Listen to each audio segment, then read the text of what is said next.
Hello ladies and gentlemen, let us create full gradient offset and offset stroke for our text in Inkscape. Both the offset and the offset stroke will be in full gradient.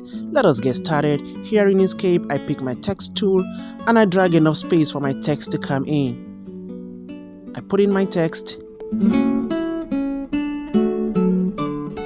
I may come here to change my font style for the text.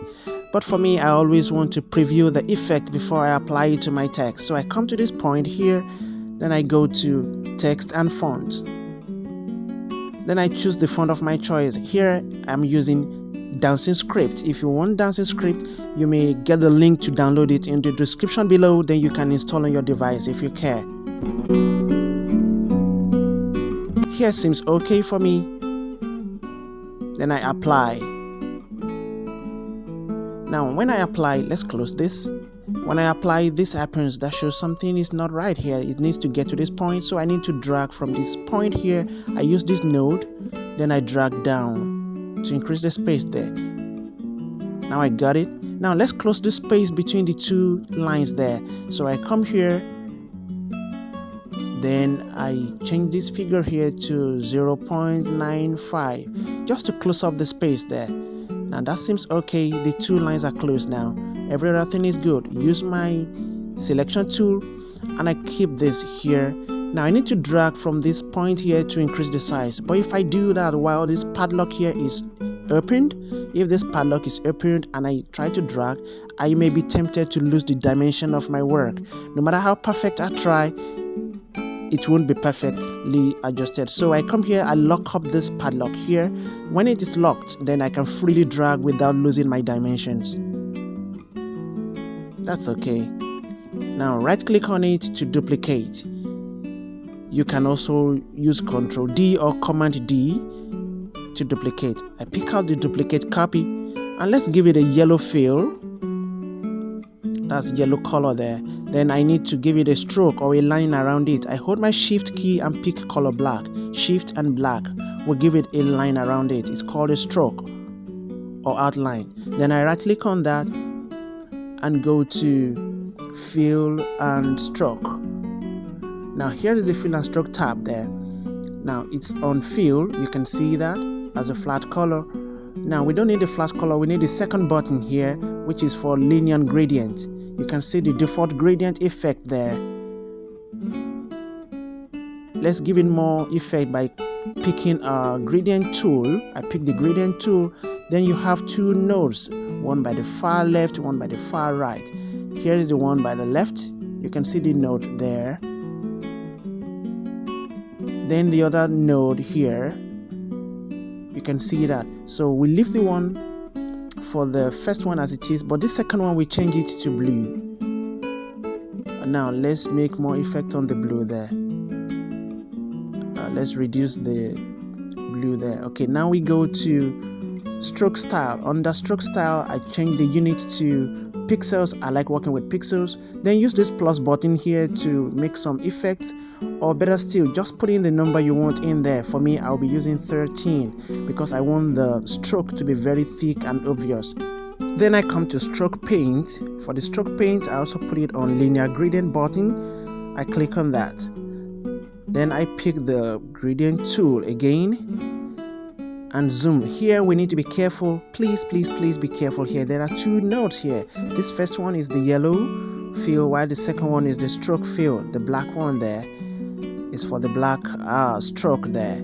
So you need to be careful. So click on that first one, which is the black one, change it to blue. Then go to the far right and be careful as well. There are two nodes there. You need to zoom properly for you to see actually. Change that one to red. Then use your selector tool to select it. Hold your shift key and select the black text. Pick the two together, or you can simply drag over the two to select the two together, whichever way. Then come to this button here and go to align and distribute. Align and distribute. Now it's relative to last selected. You can also put it on page, but for now let it be on last selected. Use this button to make it aligned vertically and aligned horizontally with this. Now it's well aligned now. click out. Click on the one at the top now. Okay, good. Now use this button here to send it to back. Send to back. So while it's there at the back now, come here and go to path. Then under path, go down to dynamic offset. Dynamic offset. Now when it's on dynamic offset, you see this diamond node. You see this diamond node here. That's all you need. So pick on the diamond node and drag out. The farther you go out, the thicker the effect is. So just play around this until you get a perfect one. I use my tool selector to select it.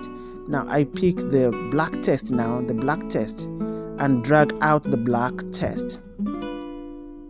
Now when you look at the offset we created, the offset is not neat and tidy. Looks so rough. There are some unwanted parts there. There are some parts we don't need. To make it very neat, let's take all this away, all those unwanted ones. So select it and go to path, then object to path.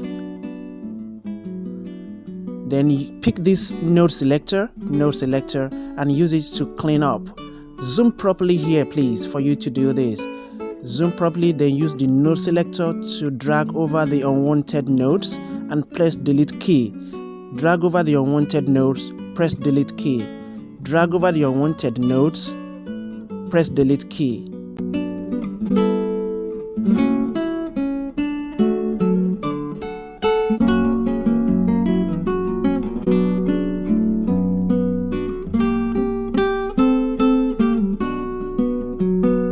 And this looks okay now. Then I select it, hold my shift key and select the black text together. So I have the two selected now.